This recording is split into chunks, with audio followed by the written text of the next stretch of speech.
of the things that on how we can impact each other and our listeners. It's fantastic. Yeah, I mean that's why I fell in love with podcasting. Honestly, it became an outlet for me. I got sober back in 2014. Matter of fact, yesterday was my 9-year anniversary of getting sober and heading off into rehab. So that was kind of cool. I don't typically track that, but it's pretty obvious when it's the anniversary of the date. But coming out of that and getting sober and coming back into reality, I was like, what do I do now? And then I heard about this thing called a podcast, and I was like, wow, there is a lot of flexibility in this medium. And I have a love for comedy. So my first podcast was a comedy podcast. And man, it just grew and grew and grew. And I got more involved in the podcast space. And now I find myself a full-time, producer and with a media company and the whole 9 yards. So podcasting literally became my life. Well, and the thing is that I bet you money this is not a job to you. This is just a passion for you. This is you wake up days just like, I'm having fun today. I mean, this is just a really cool thing. I love it. 100%, man. I left corporate America. I was with the same company for 21 years, and I left my corporate position, which is a fairly high-profile salary position within a company. And again, I was there 21 years, and I walked away January 4th of last year, back in 2021, to do content creation and podcasting full time. So it became such a passion that it now became my next, I call it my second life career. I just hit 50 this year as well. So I'm kind of on the backside. But although it doesn't feel like it, in all honesty, this is more of a second life career for me. I don't consider it the backside. I consider it the best side.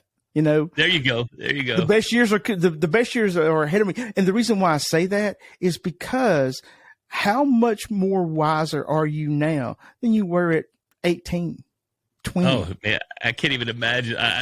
I've often wanted to be able to go back, and I know probably everyone does. They look back and go, okay, here's where I'm at today. If I had known what I know now, I probably wouldn't have done X. And I don't mean X as a drug. I just meant X as a variable. I wouldn't have done that, or I wouldn't have chose that, or I wouldn't have had that career path. I would have gone to college. It's just those things that you sit and you look at. And I think it's almost impossible to look back and not go, I would have done this had I known this now.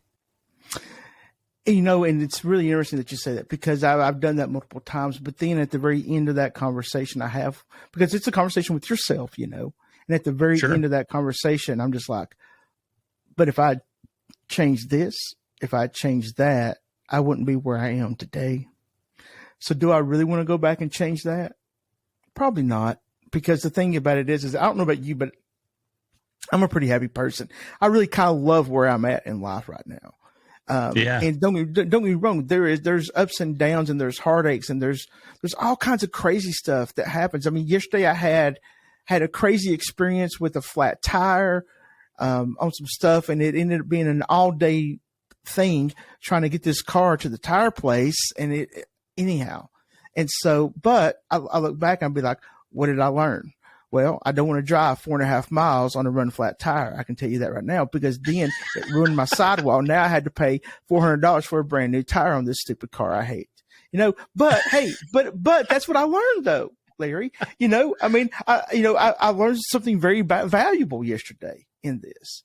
And so it's these wonderful things that happen in our life. And on my last podcast, I talked about this, but you have to look at the good, the bad, and the ugly in life. And you got to realize that something negative or bad doesn't happen, and it's all that way. There's always some sort of little silver lining to every dark cloud out there.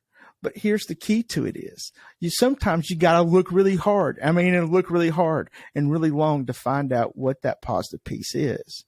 And so the thing is that, I go back to Bob Ross, which is talking about our age now. Big Afro, yeah. Bob Ross. You remember Bob Ross, the painter? Of course. Here, let me jump in there real quick. I made a reference to Dom DeLuise yesterday. Really? I love it. And they were like, I don't know who that is. And I was like, oh, of course you don't. You're 31. Of course you don't know who Dom DeLuise is. No. I'm right there with you. I didn't mean to interrupt your Bob Ross story, so go ahead. Man. No, but Bob always has these happy accidents, and the thing is that yesterday was a happy accident, and so whenever these things happen, the first thing whenever you have mistakes or bad things happen to you, whatever, you know what I always ask myself nowadays, because we are wiser now, Larry. I always ask myself, what did you learn?